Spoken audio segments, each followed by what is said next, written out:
bi ame alamsala janvier kalo tile 16 san 2025 foli bɛ aw ye f'aw sigiyɔrɔ la a y'aw bisimila bi an ka kunnafoniyaw kɛnɛ kan.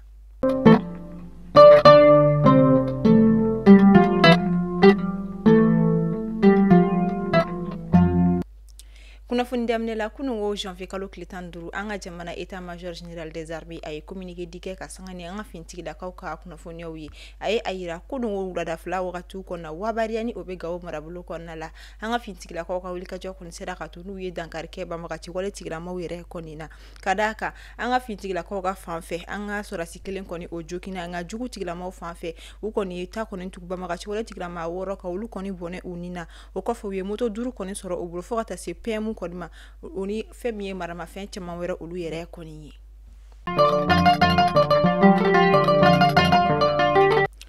An ka jamana ministre ɲɛma général de division Abdoulaye Maiga kunungo ale senabɔli kɛ ka taa Ghana jamana kɔnɔna la kɛrɛnkɛrɛnnenya la Accra senabɔli min kɔni bɛna kɛ heure 48 walima tile 2 kɔnɔna la a ka ni senabɔli kun tɛ dɔwɛrɛ ye walasa ka se ka taa an ka jamana ɲɛma général d'armée Assimi Goïta ale ka cikan dɔw kɔni lase Ghana jamana ɲɛma ma o kɔfɛ ka se ka baaraɲɔgɔnyaw kɔni sinsin ni jamana ba fila olu kɔni ni ɲɔgɔn cɛ a ka o senabɔli de okumu kɔnɔna la a kɔni wulila bi alamisa ka taa Memorial Kwame Nkrumah kɔnɔna la Accra faba kɔnɔna la walasa ka se ka taa tasibila kɔni kɛ Ghana jamana o kɔni président fɔlɔ o ye.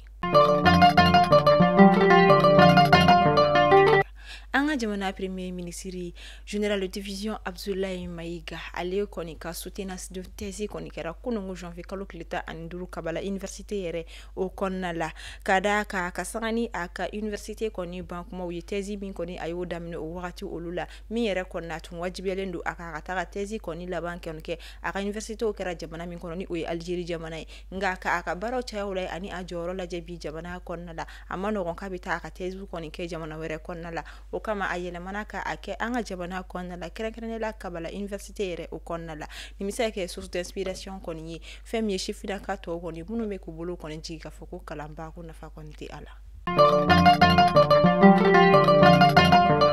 Kunungo janvier kalo tile 15 Abuja kaw fɛ Nigeria jamana kɔnɔna la kɛrɛnkɛrɛnnenya la ka sanga ni CEDEAO ka lajɛba min kɔni kɛra kunungo u kɔni ye a kunnafoniya kɔni di min y'u ka décision ye ka o kɛ officiel ni o ye Mali jamana kɔni bɔli ye CEDEAO o kɔnɔna la nin kɔnɔna u ye a yira kunungo ko nin kɔni bɛ kɛ an ka jamana Mali kɔni bɔli ye CEDEAO kɔnɔna la pewu pewu.